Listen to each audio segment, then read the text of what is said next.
Bonjour professeur. Bonjour. Comment faire une transformation de la forme active à la forme passive? Très bien. Alors, la transformation de la forme active à la forme passive ou la voie active à la voie passive, c'est la même chose. بزاف les étudiants ou les élèves, ils ratent la transformation, تجيهم difficile. Le premier problème, c'est quoi? C'est la conjugaison. Ils ne connaissent pas les temps.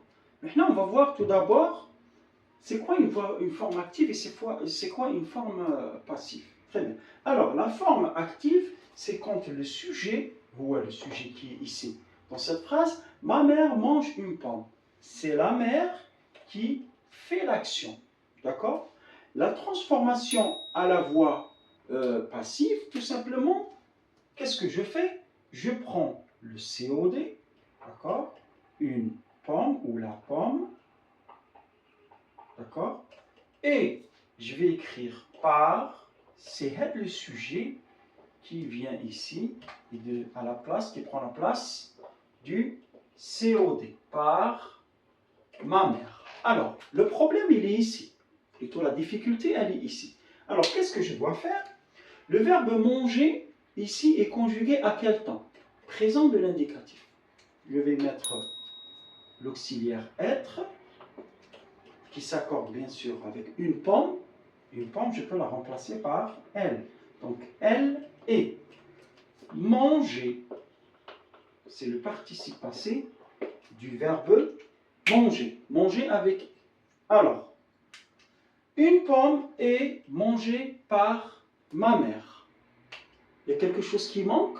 L'auxiliaire être, il s'accorde avec le sujet, ici qui est une pomme. Donc, je vais mettre un E. Si c'était les pommes sont mangées et ES. Si c'était le gâteau est mangé, j'enlève le E parce que le gâteau c'est un masculin singulier. Très bien. Donc, le premier conseil que je donne avant de procéder à la transformation active et passive, c'est d'avoir des connaissances au niveau de la conjugaison. Donc, on a info, c'est quoi la conjugaison? Un deuxième exemple. Ma mère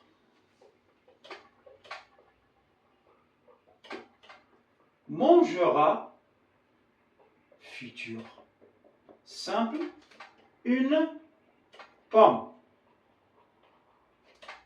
La même chose, ma mère, c'est le sujet, mangera, c'est le verbe, au futur simple, mangera quoi? C'est un COD, mangera une pomme. Je vais faire la même chose, donc je vais prendre le COD, donc une pomme par ma mère. Le participe passé du verbe manger, c'est manger et.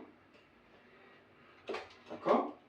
Alors, la transformation, ici, j'ai pris l'auxiliaire être au présent, parce que le verbe était au présent, mais là, le verbe, il est au futur. Je vais tout simplement appliquer ça avec l'auxiliaire être. Donc, une pomme sera. Pourquoi sera? J'ai mis l'auxiliaire être au futur simple qui s'accorde avec une pomme, elle. D'accord? Donc, elle ou une pomme sera mangée par ma mère. Donc, je dois bien sûr ajouter le E qui s'accorde avec le féminin singulier. La même procédure sera appliquée avec les autres temps, que ce soit le passé composé, le futur simple, l'imparfait. Donc, c'est ça la méthode. Comme je dis toujours, la conjugaison et même la grammaire, c'est une science exacte. C'est comme des mathématiques. Donc, je dois faire ça, ça, et appliquer et changer avec le temps. Très bien. Donc, ce que je vous dis, et je répète comme conseil, on a quand même des notions de conjugaison. Mais la technique, elle ne change pas. Et bien sûr, il faut avoir une phrase où il y a, bien sûr, un COD pour qu'il y ait cette transformation. Très bien. Donc, si vous avez des questions, des suggestions, quoi que ce soit, vous me laissez en commentaire. Ciao!